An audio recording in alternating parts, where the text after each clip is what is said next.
We've published a lot of stories in the last year about privacy, like a lot. And almost every time we do, we hear a version of the same thing. It amazes me how often I hear from people, I have nothing to hide, I have nothing to fear from people spying on me. I think I'm a law-abiding citizen, so I'm not so worried about it. Send what you got, big brother. In a year-long series, we've shown you how your privacy is being invaded at an industrial scale. You are followed 24/7, 365 days a year. Everything you do is being, watched. I mean, even we're doing it to you right now. Despite that, you haven't gone through the settings on your phone, have you? You probably don't use a VPN, and I know you don't read the terms and conditions before clicking accept.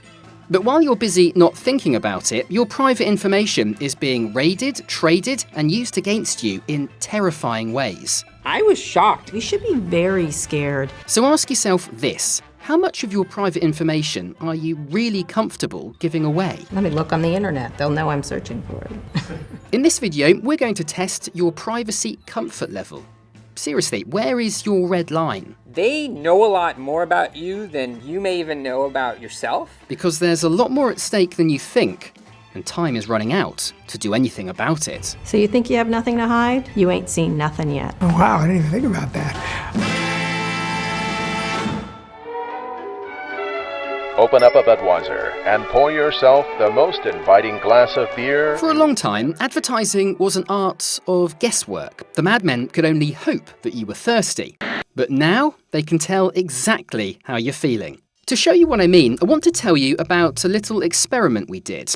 Here's our guinea pig. Hi. His name is Farhad Manjoo. I'm an opinion columnist at the New York Times, and I write about technology. Now, at the start of the year, he volunteered. Well, I was asked to volunteer to have all of my information tracked and then, publish all of that in the newspaper.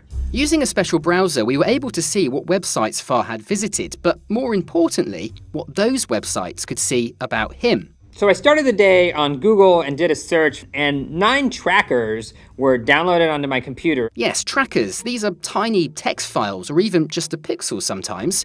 And trackers do what it sounds like they do. They track you. They can get my IP address, or the device I'm using, or the screen size. They were able to determine my location very precisely. Next, I went to HuffPo, and I was swarmed. The trackers kind of multiplied. There were dozens and dozens. Every site Farhad visited, the trackers followed him. Washington Post, Google, Vanity Fair. By the way, you know all of this is happening to you right now, don't you? As you're watching this video, you're just not supposed to know about it. And the trackers are just kind of, on my heels as I go around the web.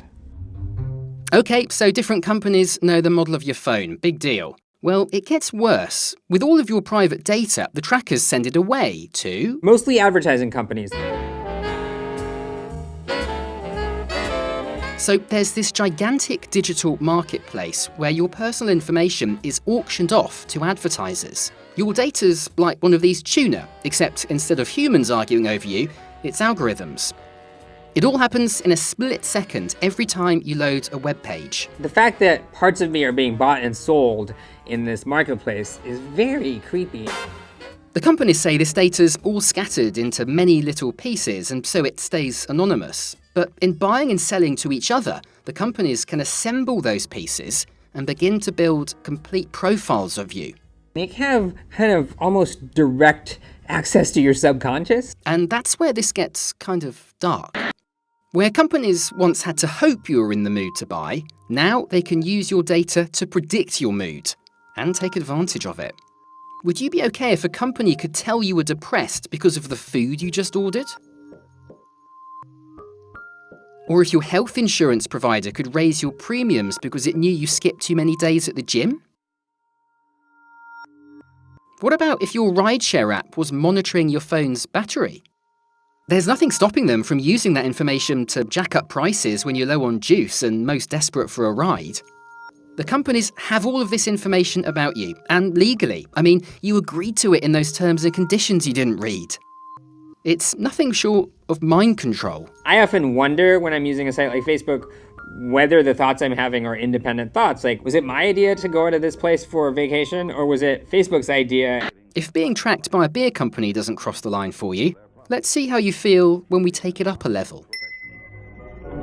Police departments use modern science to protect you, such as teletype, photography. The technology the police are using these days, well, it's gotten a bit more sophisticated than this. This next story starts in Bryant Park, Midtown New York, on a Tuesday lunchtime. That day was a typical late winter day.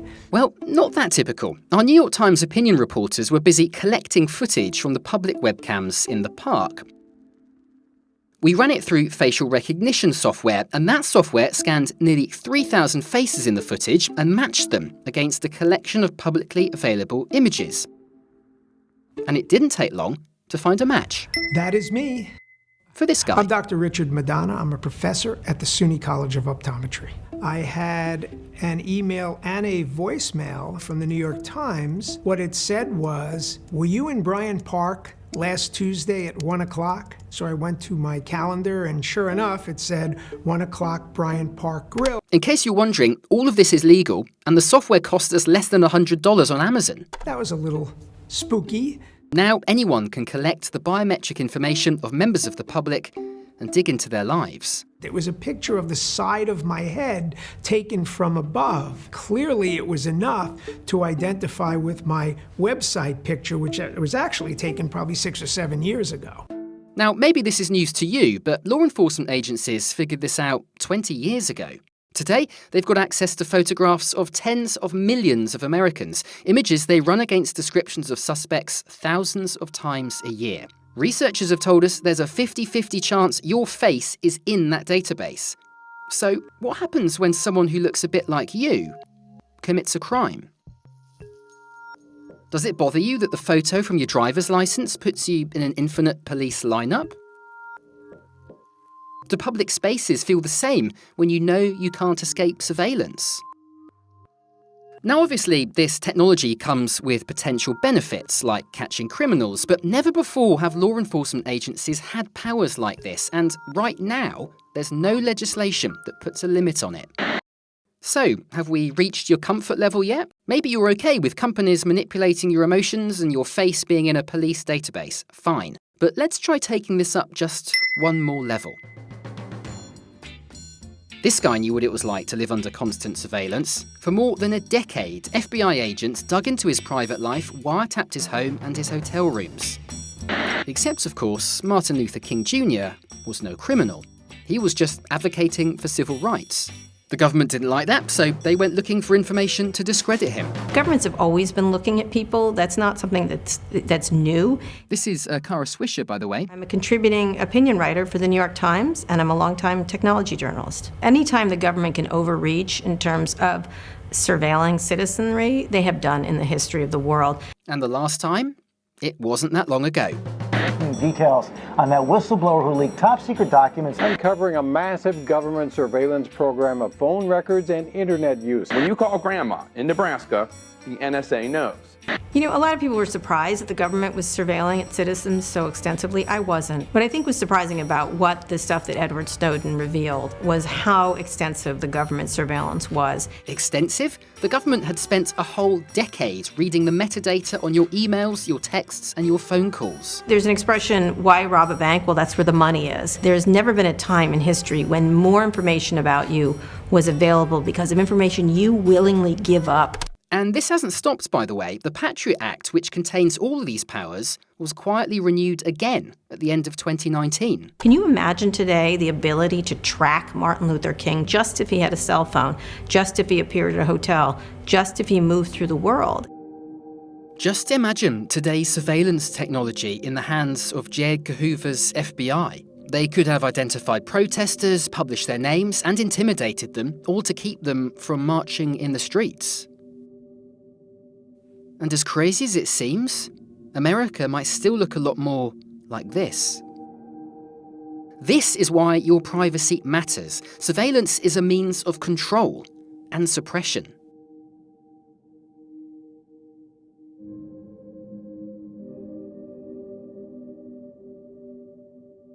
So, how do you feel now? Did any of that cross a line for you? I hope so. But do you know what? Your personal comfort level isn't actually the most important thing here. This goes way beyond just you or me.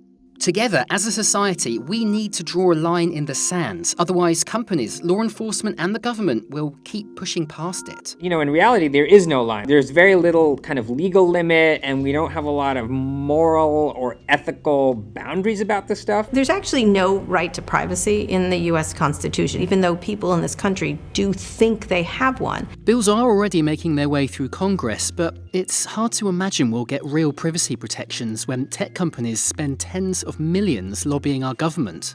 How are we striking this balance between the need to keep the American people safe and our concerns about privacy?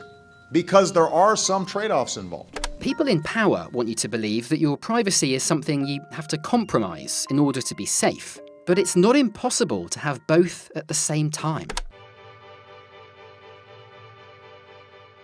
So how about this? We demand lawmakers pass a Privacy Bill of Rights, a document that enshrines our right to choose what information is public and what remains ours.